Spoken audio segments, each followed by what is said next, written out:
Hi F lovers, welcome back to my channel. Video को start करने से पहले अगर अभी तक आप में से किसी ने मेरे चैनल को सब्सक्राइब नहीं किया है तो प्लीज़ चैनल को सब्सक्राइब, वीडियो को लाइक और नीचे कमेंट करते हुए ज़रूर बताइएगा कि आज का पार्ट आप लोग कैसा लगा। तो चलिए कम बैक टू मी का नेक्स्ट पार्ट स्टार्ट करते हैं। लास्ट पार्ट में हमने देखा था कि जैसा कि वेसांग ने लानवांग जी को प्रॉमिस किया था कि उसे 2 हफ्ते का वक्त चाहिए, वो उन 2 हफ्तों में अपनी लास्ट कोशिश करना चाहता है। अगर उसने इन 2 हफ्तों में विंग को ढूंढ के नहीं निकाला तो उसके बाद लानवांग जी को उससे प्रॉमिस करना होगा कि जिस भी इंसान ने को वो लानवांग जी के लिए ढूंढेगा उसी के साथ उसको आगे कंटिन्यू करना होगा, उसे मूव ऑन करना होगा और विंग को छोड़ना होगा। भले ही लानवांग जी ने इस बात को इतना सीरियसली नहीं लिया और वो अच्छे से जानता था कि भेसांग के अलावा कोई और विंग को अच्छे से ढूंढ नहीं सकता है, इसलिए उसने झूठा ही सही उसे प्रॉमिस कर दिया था। और जैसा कि भेसांग ने प्रॉमिस किया था 2 हफ्ते के बाद उसने एग्जैक्टली सेम टाइम पे लानवांग जी से मीटिंग की थी। और इस वक्त उसने जितनी भी खोज की थी ना विंग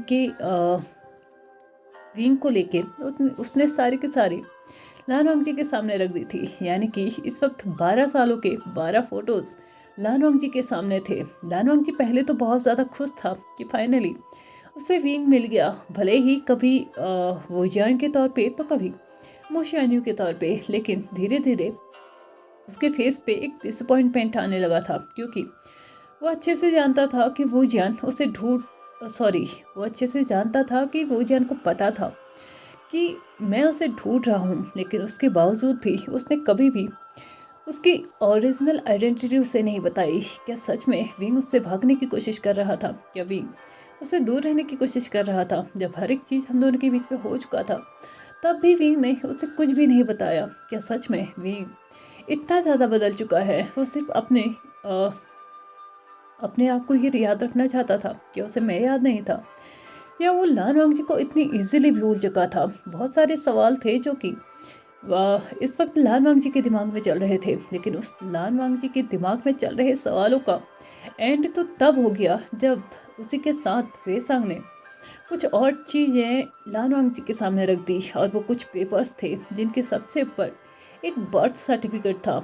हाँ, वो ओरिजिनल नहीं था, वो डुप्लीकेट था, लेकिन फिर भी वो बर्थ सर्टिफिकेट था और एक ऐसी लड़की का था जो कि अभी सिर्फ 1.5 साल की थी। यानी कि उसकी उम्र अभी 1.5 साल है, लेकिन उसका नाम देखने के बाद कहीं ना कहीं लानवांग जी थोड़ा सा कंफ्यूज तो हुआ था। वी वो जी, ये कौन है? इसी के साथ आगे कंटिन्यू करते हुए उसे कुछ पेपर्स मिलते हैं जहाँ पे लानवांग जी को पता चलता है कि वो जान और विंग की ओरिजिनल आइडेंटिटी नहीं है। इवन मोशेन्यू तक उसकी ओरिजिनल आइडेंटिटी नहीं है। उसका पूरा नाम विवुजियान है। ये भी उसे आज पहली बार ही पता चला था। वो अनपढ़ नहीं है, वो सिर्फ 9th स्टैंडर्ड तक ही नहीं पढ़ा है। इवन इस वक्त वो अपनी लॉ की डिग्री के लास्ट ईयर में है। हाँ, वो लॉ पढ़ रहा है और अपने लास्ट ईयर में है। जैसे जैसे उन इम्पोर्टेंट डॉक्यूमेंट्स को वो देखते जा रहा था, लानवांग जी को एक अजीब सी फीलिंग अपने अंदर से आ रही थी। उसे ऐसा लग रहा था कि विंग ने हर एक कदम में उससे झूठ बोला था, हर एक कदम में उसे धोखा दिया, हर एक कदम में उससे बिट्रेट किया। लेकिन ऐसा क्यों? क्या उससे मुझ पर यकीन नहीं था? जैसा कि उसके बीच उसकी स्टडी के बीच के गैप को देखा जाए तो वो कंटिन्यूसली चली जा रही थी। उसके पढ़ाई के बीच में गैप आया भी तो सिर्फ 2 साल का, लेकिन वो 2 साल कब के थे वो नहीं जानता था। लेकिन जहाँ तक उसे याद था, ये 2 साल सिर्फ वो 2 साल थे जब उसने विंग ने उससे मिलने का वादा किया था, लेकिन वो आया नहीं था। वो 2 इयर्स ऐसे थे जब उसके बीच की पढ़ाई में गैप आया था। लेकिन वो क्यों आया था ये ना ही अभी वेसंग जानता था और ना ही लानवांग जी जानता था। लेकिन यहाँ पे क्लियरली दिखाई दे रहा था कि उसने 2 साल के बाद फिर से अपनी स्टडी कंटिन्यू की थी। विंग अपनी लाइफ को बिल्कुल वैसे ही रख रहा था जैसे कि उसको रखना था। अगर उसके बीच के उसके बच्चे की प्रॉब्लम यहाँ पे सामने नहीं आई होती तो शायद वो इस चीज़ में दोबारा कभी नहीं पड़ता, कभी भी लानवांग जी के करीब नहीं आता। जैसे जैसे चीज़ें आगे कंटिन्यू होते जा रही थी वैसे वैसे ही वेसांग फिर से उस बर्थ सर्टिफिकेट को लानवांग जी के सामने रखते हुए बोलता है, मुझे लगता है ये सबसे ज़्यादा ज़रूरी है जो कि तुम्हें जानना चाहिए। इस बारे में लानवांग जी अपने एक आईब्रो को ऊपर उठाते हुए वेसांग को देखता है एक क्वेश्चनिंग लुक के साथ। तो तभी वेसांग उसको आंसर करते हुए बोलता है, इस लड़की की उम्र ऑलमोस्ट 1.5 साल है। क्या तुम्हें नहीं लगता कि ये बात एकदम गौर करने लायक है? लान वांगी अभी भी कुछ नहीं समझ पाया था, लेकिन भेसांग आगे समझाते हुए बोलता है, क्या तुम्हें नहीं लगता कि ये लड़की तुम्हारी हो सकती है? क्योंकि अगर गौर से देखा जाए तो ये वही टाइम निकल रहा है जबकि तुम्हारे और उसके बीच में इंटीमेसी हुई थी, या फिर ये कहो कि तुम दोनों फिजिकली अटैच्ड हुए थे। क्या तुम्हें नहीं लगता कि ये लड़की तुम्हारी हो सकती है? क्या तुम्हें नहीं लगता कि विंग ने तुम्हारी खुद की लड़की को तक तुमसे दूर रखा है? क्या तुम अभी भी उसके पास जाना चाहोगे? मुझे नहीं लगता कि अब तुम्हें उसके पास जाने का कोई भी कारण मिल रहा है, क्योंकि सच यही है कि वो तुमसे भाग रहा है। इवन तुम्हारी खुद की बच्ची को तक उसने तुमसे दूर रखा हुआ है। लानवांग जी अभी थोड़ी देर के लिए खुश तो था कि वो एक बाप है, वो एक पिता बन चुका है। भले ही अभी तक उसको पता नहीं है, लेकिन फिर भी वो कहीं ना कहीं खुश था। लेकिन जैसे जैसे वेसांग की बातें आगे बढ़ रही थी, उसे कहीं ना कहीं एक गुस्सा आने लगा था। क्या विंग सच में उससे भाग रहा है? या सच में विंग उसके पास कभी नहीं आना चाहता था? या वो जो भी कोशिशें कर रहा है वो सिर्फ कोशिशें ही रहने वाली हैं? क्यों आखिर विंग ऐसा कर रहा है? उन सारे इम्पोर्टेंट जो डॉक्यूमेंट्स उसके सामने रखे गए थे, उनको आगे देखते हुए लानवांग जी देखता है कि उसमें विंग की कुछ पर्सनल डिटेल्स भी हैं, लाइक उसका नाम जो कि विवुजियान है, मैरिड स्टेटस डिवोर्स्ड है, जो कि उसकी शादी के 2 साल बाद ही हो चुका था। यानी कि 8 साल पहले उसकी शादी हुई थी और शादी के 2 साल बाद उसका डाइवोर्स हो चुका था, और डाइवोर्स के कुछ महीनों के बाद ही उसका फर्स्ट बेबी हुआ था। करंटली यिलिंग सिटी में रहता है और वहाँ पे अपने आप को पूरी तरीके से छुपा के रखा हुआ है। लेकिन उसका एक सेक्रेटरी है जो कि उसके बेस्ट फ्रेंड से भी ज़्यादा उसे सपोर्ट करता है, और अभी तक उसी के सपोर्ट से वो सबसे आगे यहाँ तक निकल के आया है, और उसका नाम है शुयंग। लानवांग जी आगे आगे चीजें देखते जा रहा था। फाइनली वो लास्ट पेज भी पहुंच चुका था, जहां पे लास्टली उसकी सेक्रेटरी के बारे में कुछ लिखा हुआ था कि वो कैसे और किस तरीके से विंग को प्रोटेक्ट करता है। इवन विंग अपनी आर्ट गैलरीज के लिए भी, आर्ट एग्जीबिशंस जो लगती थी उनके लिए भी कभी खुद वहाँ नहीं जाता था जहाँ पे उसे जाना होता था। उसका सेक्रेटरी ही ये सारे काम किया करता था। अभी के टाइम पे भी विंग का जो सेक्रेटरी है वो यहाँ पे नहीं है, वो किसी और सिटी गया हुआ है आर्ट की काम की वजह से, या कहो कि किसी आर्ट एग्जीबिशन की वजह से। इसलिए पूरी तरीके से विंग घर पे अकेला है और कोई भी उन्हें रोक नहीं सकता। इट मीन्स वेसांग ने डायरेक्ट या इनडायरेक्ट लानवांग जी को ये बता दिया था कि ये टाइम सही है विंग से मिलने का। वैसे तो पिछले 2 सालों में विंग का रिकॉर्ड रहा है कि वो किसी से भी नहीं मिलता, लेकिन हो सकता है कि तुम तुम उसके पहले एक टाइम का पास्ट रह चुके हो, तो शायद तुमसे मिलने के लिए थोड़ा बहुत ही सही एग्री हो जाए। इसलिए मुझे लगता है शायद इस वक्त तुम्हें ट्राई कर लेना चाहिए, क्योंकि उसका सेक्रेटरी यहाँ पे नहीं है और कोई भी बाहर का इंसान विंग के आसपास नहीं रहता, या ये कहो कि विंग किसी पे भी ट्रस्ट नहीं कर सकता। इसलिए वो अपने बच्चों के साथ अकेले ही उस घर में रहता है और साथ ही साथ खुद को ही प्रोटेक्ट करते रहता है। लानवांग जी जैसे ही ये बात सुनता है, उसने वेसांग से डायरेक्टली विंग का पता पूछा, और बिना किसी देरी के ही उसने अपनी कार कीज उठाई और वो हीलिंग सिटी के लिए निकल चुका था। भले ही गोसू से हीलिंग सिटी की दूरी बहुत ज़्यादा थी, लेकिन फिर भी उसे इस दूरी को तय करने में शायद ज़्यादा टाइम नहीं लग रहा था, या ये कहो कि जो टाइम लग रहा था उसे वो ज़्यादा नहीं लग रहा था। नेक्स्ट मॉर्निंग लानवांग जी यिलिंग सिटी पहुंच चुका था, और यिलिंग सिटी आते ही उसने डायरेक्टली वीवू जियान के ही घर की तरफ अपना रुख किया। लगभग आधे घंटे में ही वो उधर पहुंच चुका था। डोरबेल बजाते ही उसे अंदर से डोर के अनलॉक होने की आवाज़ आई। इसका मतलब था कि किसी ने डोर ओपन किया है, और जैसे उसके पास पहले से ही नॉलेज थी, विंग किसी भी सर्वेंट को नहीं लगता है, कोई भी बॉडीगार्ड उसके आसपास नहीं रहते हैं, वो अपने सेक्रेटरी के अलावा किसी और पे ट्रस्ट नहीं करता है। इट मीन्स या फिर विंग ने दरवाज़ा खोला है, या फिर विंग के बड़े बेटे ने दरवाज़ा खोला है, क्योंकि उसकी बेटी अभी इतनी बड़ी तो नहीं हुई है कि वो डोर को ओपन कर सके। लानवांग जी ने जैसे ही डोर को ओपन होते हुए देखा, तो उसने देखा कि सामने एक मास्क मैन खड़ा था। इट मीन्स ये विंग ही था। विंग ने जैसे ही नज़रों को सामने खड़े इंसान पे गड़ाई, तो वो कोई और नहीं लानवांग जी था, जिसे देखने के बाद वो काफ़ी हद तक शॉक हो चुका था। शायद हमेशा की ही तरह इस बार भी विंग कोशिश कर रहा था कि सभी की तरह इसे भी इग्नोर कर दे, और शायद वो ये कहने वाला था कि जब तक मेरा सेक्रेटरी यहाँ पे नहीं आ सकता, नहीं आ जाता, तब तक मैं किसी और को घर में एंट्री नहीं दे सकता। लेकिन लानवांग जी विंग की बात पूरी होती इससे पहले ही उसे ग्रीट करते हुए बोलता है, क्या अब तुम पूरी तरीके से मोशानियों बन चुके हो वुशियान?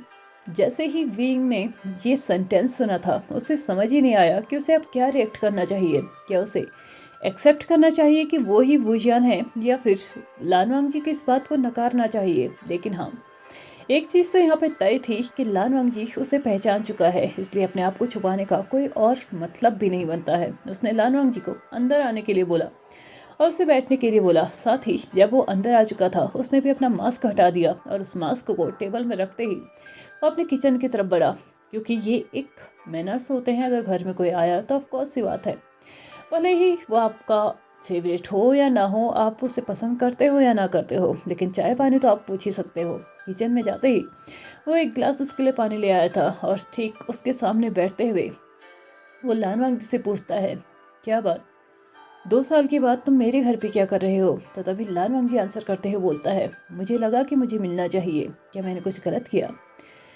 विंग अपनी इस बात को ना ही हाँ बोल सकता था, ना ही ना बोल सकता था, क्योंकि अगर वो ना बोलता तो यहाँ पे शायद लान वांगजी को कुछ और ही इंडिकेट मिलते, लेकिन अगर वो हाँ बोलता तो शायद इसका रीज़न उसे देना पड़ जाता। इसलिए उसने चुप्पी ही यहाँ पे सही आंसर समझ लिया। लेकिन लान वांगजी शायद आज चुप रहने वालों में से नहीं था।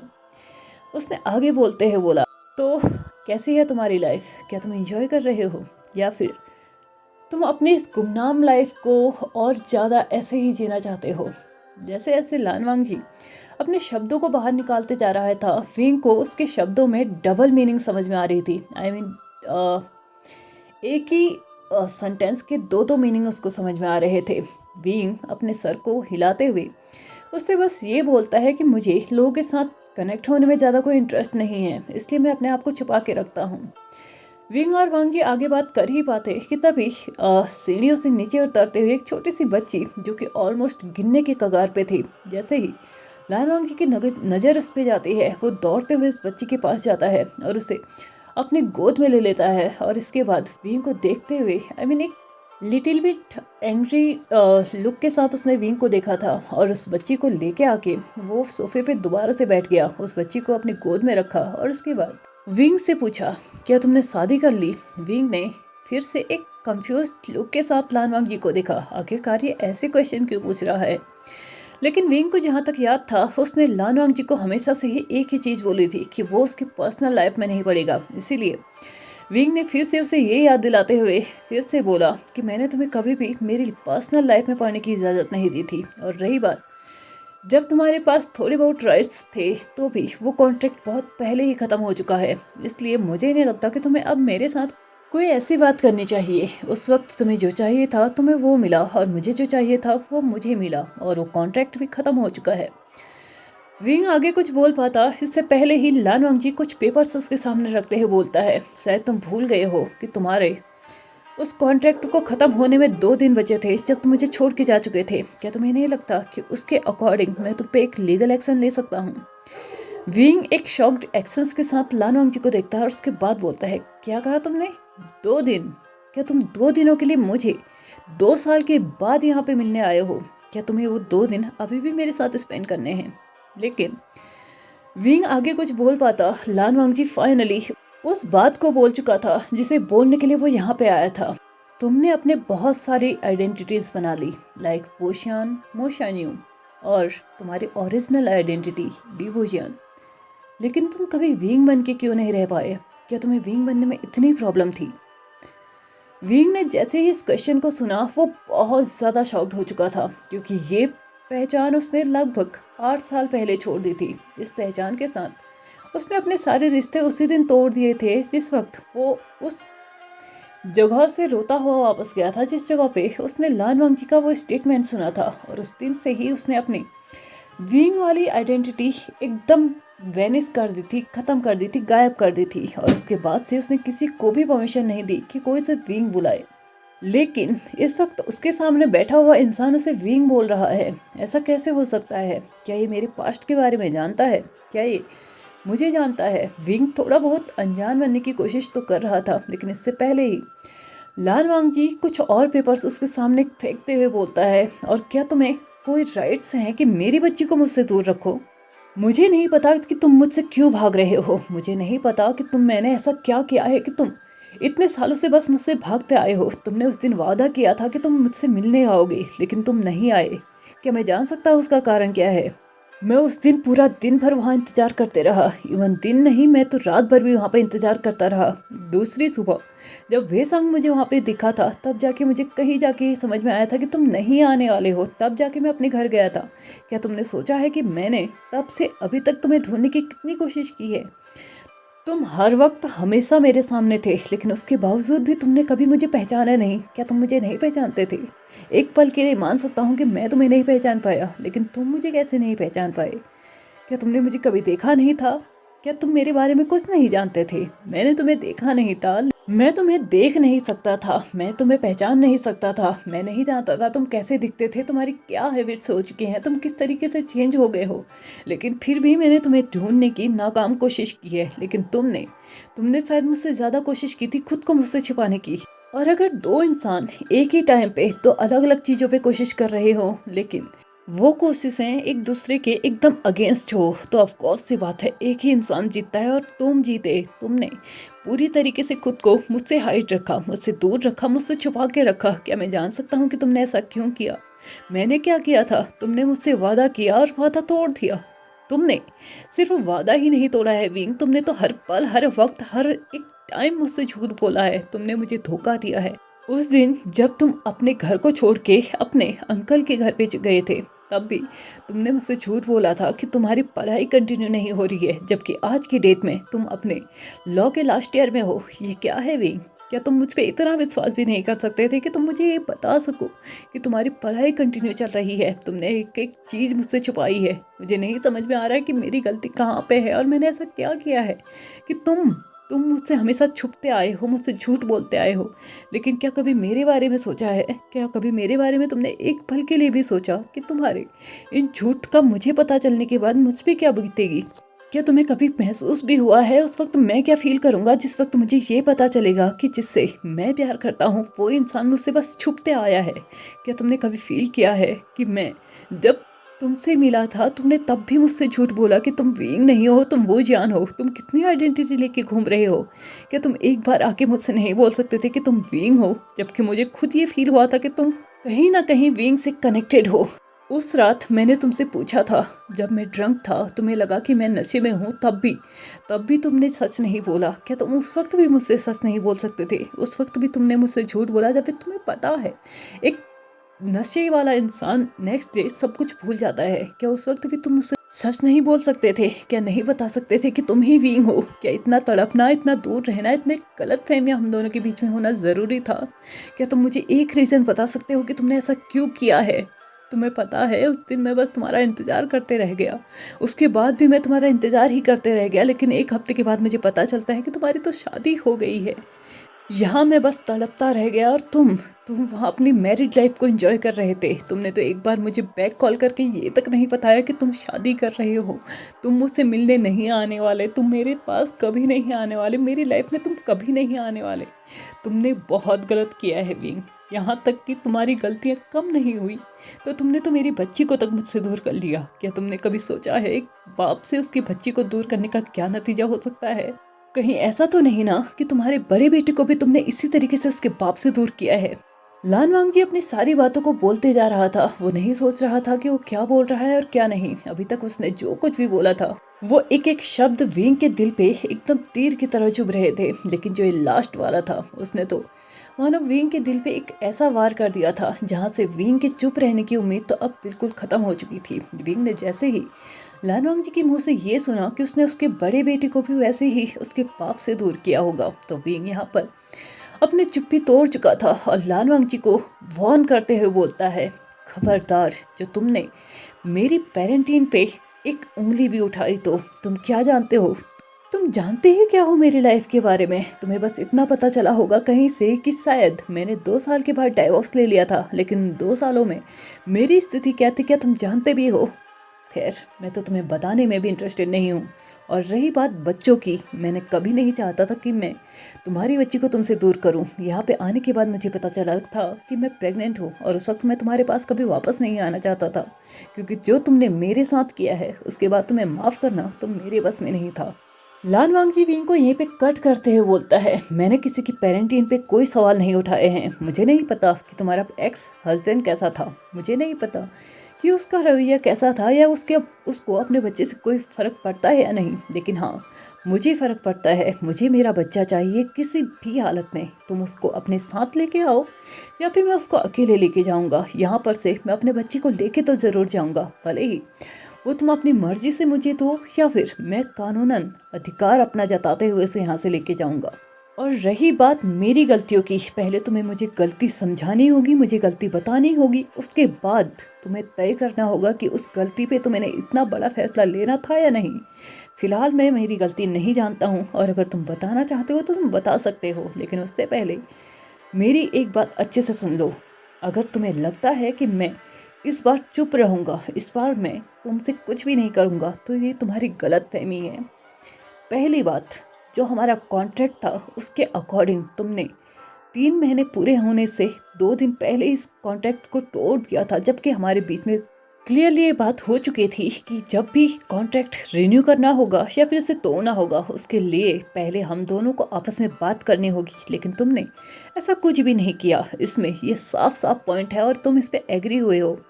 इसके अलावा बात लास्ट पॉइंट की आती है, जहाँ पे मैंने क्लियरली ये बोला था कि अगर तुम प्रेग्नेंट हो जाते हो बाय एनी चांस, तो उस बच्चे की पूरी रिस्पॉन्सिबिलिटी मैं लूंगा। लेकिन यहाँ पे तो तुमने मुझे कभी बताया ही नहीं कि मैं एक बच्ची का बाप हूँ। क्या तुम्हें नहीं लगता कि तुमने एक गुनाह किया है और तुम्हें इसके लिए सजा मिलनी चाहिए? मैं तुम्हारे रीजंस जानने में बिल्कुल भी इंटरेस्टेड नहीं हूँ। आज तक मैंने तुम्हारे लिए बहुत ज़्यादा इंतज़ार किया है। अपने लाइफ के बहुत इंपॉर्टेंट हिस्से को मैंने बर्बाद किया है, या ये कहो कि मैंने अपनी पूरी लाइफ बर्बाद कर दी। लेकिन अब नहीं, अब मैं तुम्हारा ना ही इंतज़ार करूँगा, ना ही तुम्हें मेरी लाइफ में वापस आने के लिए इनवाइट करूँगा। तुम्हारी मर्जी, आना चाहो आओ, नहीं आना चाहो मत आओ, लेकिन मेरी बच्ची मेरे साथ रहेगी। ये एकदम फाइनल है। अब ये तुम्हारी चॉइस है कि तुम अपने बच्चों को लेके खुशी खुशी मेरे साथ रहने आते हो या फिर मैं अपनी बच्ची को लीगली यहाँ से लेके जाऊँ, क्योंकि इस कॉन्ट्रैक्ट के अकॉर्डिंग मुझे कोई भी नहीं रोक सकता मेरी बच्ची को रोक यहाँ से लेके जाने का। और साथ ही साथ अगर मैं चाहूँ तो तुम्हारी खुद की बच्ची से तुम्हारे पूरे लीगल राइट्स हटा सकता हूँ। अगर मैं एक बार कोर्ट में ये प्रूफ कर दूँ कि तुमने मुझसे अपनी प्रेगनेंसी छुपाई है, तो याद रखना कोई भी कोर्ट तुम्हें उस बच्ची पे अधिकार जताने का हक नहीं देता है। याद रखना इस बात को। अब मैं फाइनल डिसीजन तुम्हारे ऊपर छोड़ रहा हूँ कि तुम क्या करना चाहते हो। इसी के साथ लान वांग जी अपनी बात को कंप्लीट करके यहाँ से जा चुका था। दूसरी तरफ विंग था, जो कि अभी भी एकदम अलग जोन में था।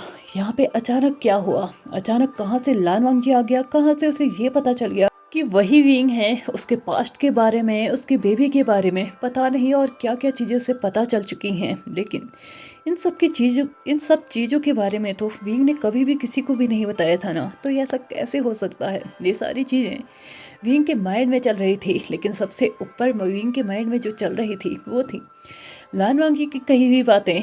उसकी बेबी को वो वापस लेके रहेगा, चाहे वो खुद उसे दे या फिर उसके साथ उसकी लाइफ में जाए या फिर वो लीगली अपनी बेबी को लेके जाएगा। लान वांगजी की इन सारी बातों से विंग डर तो बहुत ज़्यादा गया है, लेकिन क्या सच में वो कोई लीगल एक्शन लेगा अपनी बेबी को वापस लेने के लिए? ये तो हम देखेंगे नेक्स्ट पार्ट में, क्योंकि अभी टाइम हो चुका है हमारे इस पार्ट को यहीं पे ख़त्म करने का। तो चलिए फ्रेंड्स, आज के इस पार्ट को हम यहीं पे ख़त्म करते हैं। वीडियो पसंद आया हो तो please like share subscribe and comment करते हुए जाइएगा। Thank you so much for watching my video and bye bye.